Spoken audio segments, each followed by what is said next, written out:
అందరికీ నమస్కారం అండి. ఇవాళ ముఖ్యంగా చంద్రబాబు నాయుడు గారు నిర్మాణ రంగానికి సంబంధించిన కీలకమైన అప్డేట్ ఒకటి ఇచ్చారు. దానికి సంబంధించి మనం అయితే చర్చిద్దాం. గతంలో మనం చూసినట్లయితే వైసీపీ పరిపాలనలో ఎక్కడికక్కడ ఇసుక దొరక రాష్ట్రంలో ప్రజలు ఇబ్బంది పడడం జరిగింది. రాష్ట్ర ప్రజలు లేకుంటే ఇల్లులు కట్టుకోవాలనుకున్న వాళ్ళు, భవన నిర్మాణాల విషయంలోనూ, షాపింగ్ మాల్ కట్టాల్సిన వాళ్ళు, వీళ్ళందరి విషయం పక్కన పెడితే కూలీ పనులు దొరక్క భవన నిర్మాణాలపైన ఎవరైతే ఆధారపడి ఉంటారో వాళ్ళు చాలా అంటే చాలా ఇబ్బంది పడ్డారు. ముఖ్యంగా మనం చూస్తే అర్థమవుతుంది. కరోనా అనేది వచ్చిన టైంలో ఇక్కడ భవన నిర్మాణం కోసం ఎక్కడైతే విదేశాల నుంచి కావచ్చు, ఇక్కడ ఉండేవాళ్ళు కావచ్చు, అంత ఇబ్బంది పడిన వాళ్ళ యొక్క శోచనీయమైన వాళ్ళ జీవితం మనందరం మన కళ్ళ ముందు మనకు కనిపిస్తూనే ఉంటుంది.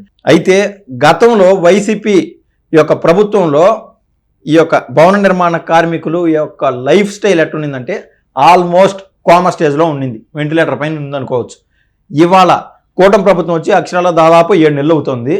వీళ్ళకి బాబు గారు ఇప్పుడిప్పుడే ఆక్సిజన్ అందిస్తూ ఉన్న పరిస్థితి. దానికి సంబంధించిన కీలకమైన అప్డేట్ ఒకసారి చర్చిద్దాం.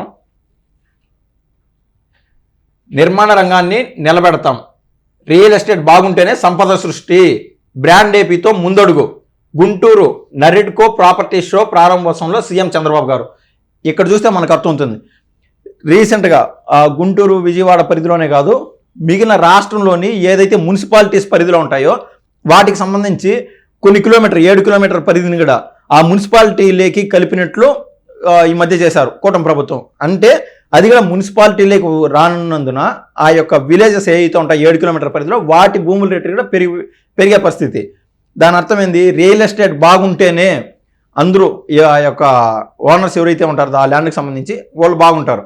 తద్వారా వాళ్ళ యొక్క మనీ రొటేషన్ పెరుగుతుంది, ఈజ్ ఆఫ్ డూయింగ్ బిజినెస్ పెరుగుతుంది. ఈ విధంగా రాష్ట్రం అనేది బాగుపడుతుంది. ఇవాళ బాబు గారు ఈ యొక్క నిర్మాణ రంగానికి పెద్దపీట వేశారని అయితే కీలకంగా చెప్పవచ్చు. రాష్ట్ర ప్రగతి, అమరావతి నిర్మాణంతో పాటు స్థిరాస్తి రంగం అభివృద్ధి ప్రభుత్వం చిత్తశుద్ధితో పనిచేస్తుందని ముఖ్యమంత్రి చంద్రబాబు ఉద్ఘాటించారు. బ్రాండ్ ఏపీ నినాదంతో ముందుకెళ్తున్నామని, నిర్మాణ రంగానికి మళ్లీ ఊపు రావాలని ఆకాంక్షించారు. బ్రాండ్ ఏపీ నినాదంతో ముందుకెళ్తున్నామని, తద్వారా నిర్మాణ రంగానికి ఊపందుతుందని ఆయన చెప్పకనే చెప్పారు. ఉంటే పరిష్కరిస్తామని భరోసా ఇచ్చారు.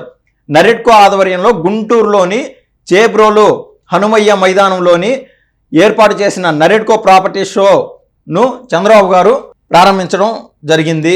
వైకాపా విధ్వంసకర పాలనలో ఆంధ్రప్రదేశ్ వెంటిలేటర్ పైకి వెళ్ళిందని, తాము అధికారంలోకి వచ్చాకే ఆక్సిజన్ అందిందని చంద్రబాబు గారు చెప్పారు. నాటి పాలనలో నిర్మాణ రంగంలో అడ్రస్ లేకుండా పోయిందని గుర్తు చేశారు. నిర్మాణ రంగం అనేది గత పరిపాలనలో వైసీపీ ప్రభుత్వం ఏదైతే హయాం ఉందో నిర్మాణ రంగం కుదేలిపోయింది, అడ్రస్ లేకుండా పోయింది. ప్రజలు కూటమిని నమ్మి గెలిపించినందుకు అధికారంలోకి రాగానే రాష్ట్రం పునర్నిర్మాణం ప్రారంభించామని చెప్పారు.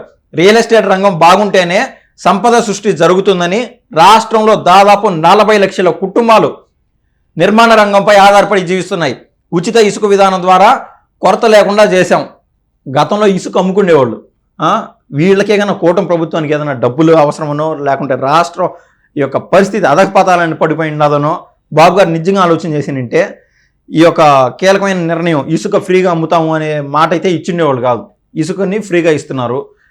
దాంతోపాటు ఈ మధ్య చూసాం కరెంటు బిల్లులు పెంచారని, దానిపైన కూడా కీలకమైన అప్డేట్ అందరికీ గుడ్ న్యూస్ బాబు గారు అంటూ ఇవ్వడం జరిగింది. రానున్న 1-2 నెలల నుంచి ఈ కరెంటు ఛార్జెస్ యథావిధిగా ఉంటాయి, ఇంకా పెరగనంటే పెరగవు, పెరిగిన ఛార్జెస్ కూడా తగ్గిస్తామని చెప్పినారు. అవి అసలు ఛార్జెస్ ఎందుకు పెరిగినాయి అనేది ఒక మాట చెప్పి విషయంలోకి వెళ్తాను. గతంలో జగన్మోహన్ రెడ్డి ప్రభుత్వం దాదాపు 80-90 వేల కోట్ల రూపాయలని డిస్కమ్ల దగ్గర అప్పు తెచ్చిపెట్టినాడు. తెచ్చి ఎవరైనా మా అప్పు ఎట్ట తీర్చారో స్వామి అంటే, మేము మళ్ళీ మన ప్రభుత్వం వస్తుంది వైసీపీ ప్రభుత్వం, తద్వారా అప్పు తీర్చేస్తానులే అని చెప్పినారు. మాకు నమ్మకం లేదు దొరా అని వాళ్ళు చెప్తే ఏమని చెప్పినాడు జగన్మోహన్ రెడ్డి? అక్షరాల జీవో వదిలేసాడు. 12,000 కోట్లు చేంజ్లో 3 నెలల్లో కరెంటు బిల్లులు జనాల పైన వేసి మీకైతే మీ అప్పు తీర్చేస్తాను అని చెప్పినాడు. ఆడు వదిలిన జీవోనే ఈరోజు బాబు గారి పాలిట శాపమయ్యి వాళ్ళు రోడ్లపైకి వచ్చాము, ధర్నా చేస్తాము, బాబు గారు రేట్లు పెంచేసాను కరెంటు బిల్లు అని వాళ్ళు చెప్తున్నారు.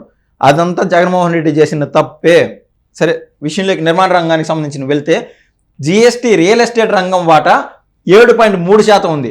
2047 నాటికి 20% నాటికి పెరుగుతుందని, $45.8 ట్రిలియన్ ఆర్జిస్తుందని అంచనా వేస్తున్నాం.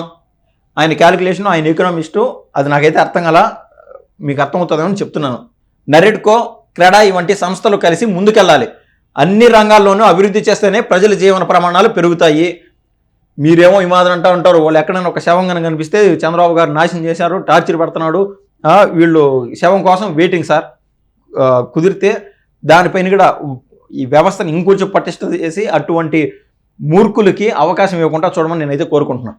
అమరావతి అభివృద్ధి జరిగి ఉంటే ఈ ప్రాంతం ఇప్పటికే నిలదొక్కుని ఉండేది.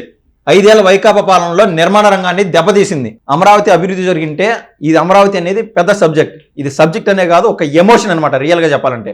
అక్కడ దాదాపు ప్రభుత్వ భూములు ఈ యొక్క ఎవరైతే ప్రజలు ఇచ్చారో ప్రభుత్వానికి భూములు టోటల్ దాదాపు 65,000 ఎకరాల భూములు ఉన్నాయి.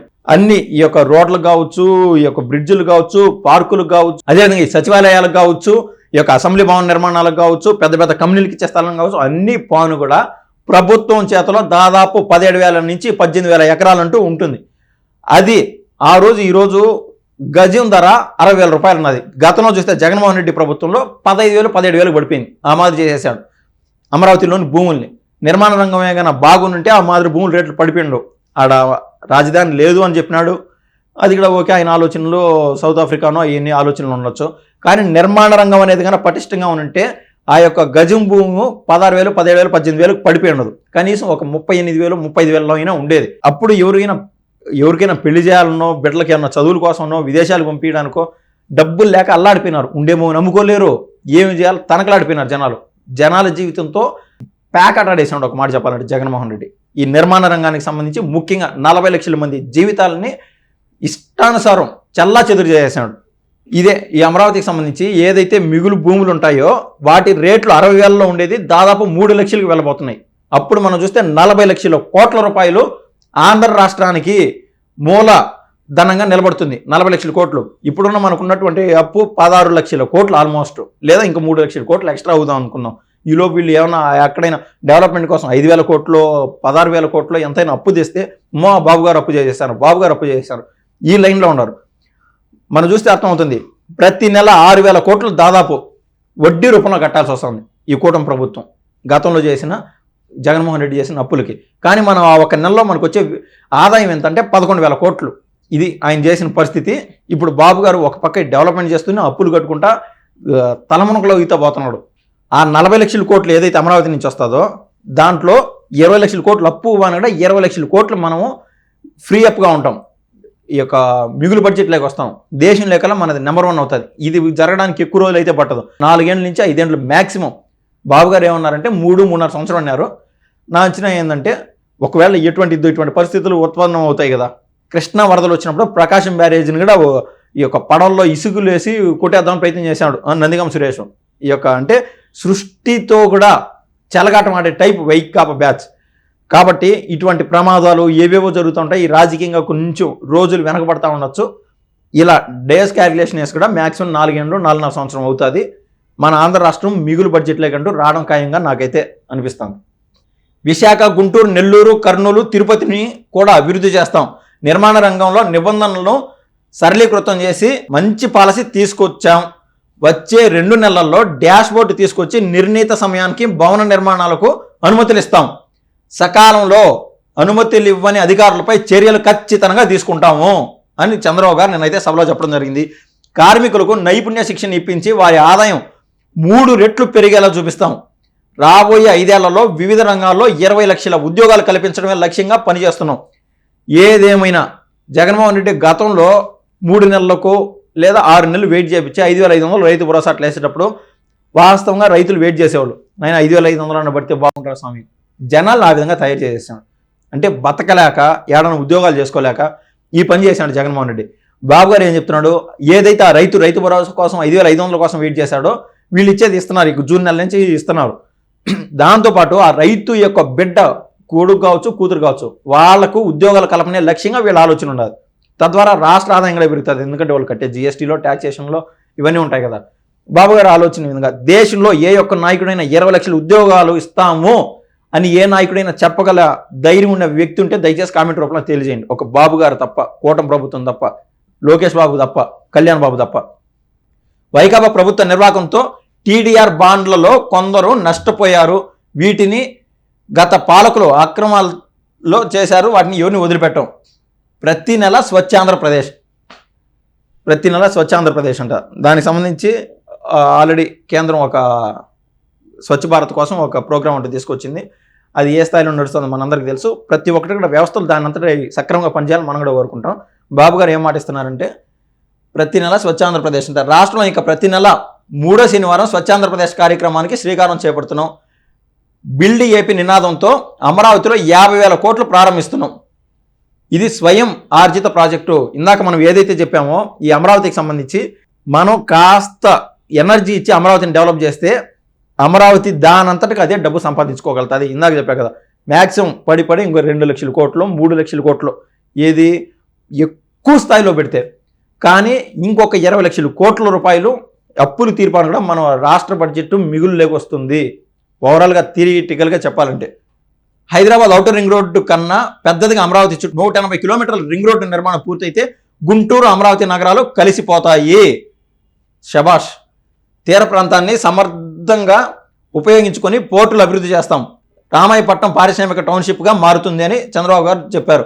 ఈ రామాయపట్నం ఏదైతే ఉన్నదో అక్కడ కూడా దాదాపు 85,000 కోట్ల చేంజ్తో 25,000 ఉద్యోగాల కల్పనలో భాగంగా అక్కడ కూడా రీఫైనరీ యూనిట్ బీపీసీఎల్ ముందుకు వచ్చింది 85,000 కోట్ల పెట్టుబడితో. సో ప్రతి దాంట్లోనూ డెవలప్మెంట్ బాబు గారు చూపించడం జరుగుతుంది. ఆయన మార్క్ అంటూ అక్కడ కనపడుతుంది. సింగిల్ విండో విధానంలో అనుమతులు మంత్రి నారాయణ. మనం ఎప్పుడైనా చూస్తే మంత్రి నారాయణ వీటికి సంబంధించి ఎక్కువ రెస్పాండ్ అవుతూ ఉన్నాడు. ఏది ఒక పర్మిషన్స్ విషయం కావచ్చు, మన ఆంధ్ర రాష్ట్రం త్వరితరగన డెవలప్ అవ్వాలనే వైకాపా హయాంలో సర్వనాశమైన స్థిరాస్తి రంగాన్ని నిలబెట్టేందుకు కూటమి ప్రభుత్వం చర్యలు తీసుకుందని పురపాలక శాఖ మంత్రి నారాయణ చెప్పారు. ఇతర రాష్ట్రాల్లో అధ్యయనం చేశాక నేషనల్ బిల్డింగ్ కోడ్కు అనుగుణంగా రాష్ట్రంలో నిర్మాణ నిబంధనలు తీసుకొచ్చామన్నారు. మున్సిపాలిటీ సర్వర్కు ఇతర శాఖల సర్వర్లకు అనుసంధానించి సింగిల్ విండో విధానంలో నిర్మాణాలకు అనుమతినిచ్చే విధానంని 2 నెలల్లో ప్రారంభిస్తామన్నారు. సో మనం ఏదైనా ఒక పర్మిషన్ కావాలంటే ఇక్కడ ఒక చోట ఒక చోట ఎన్ని పోయి ఇట్లా కాకుండా ఆన్లైన్లో సాఫ్ట్వేర్ ద్వారా అన్ని పర్మిషన్లు ఒకేసారి ఏదన్నా ఇప్పుడు మన ఆధార్ కార్డు ఉంటుంది, మిగిలిన చోటకి కూడా పోయినప్పుడు కూడా అక్కడ కూడా ఆధార్ కార్డు ఉంటుంది. ఇవాళ అక్కడ 2 చోట్ల ఆధార్ కార్డు ఇవ్వకుండా ఆ సాఫ్ట్వేర్లో ఆధార్ కార్డు అనేది ఆల్రెడీ ఆథరైజ్డ్, మిగిలినది ఏదైతే పర్మిషన్స్ ఉన్నాయో త్రూ సింగిల్ విండోలో పర్మిషన్ ఇచ్చే విధంగా మంత్రి నారాయణ గారు కూడా ముందుకు వచ్చారు.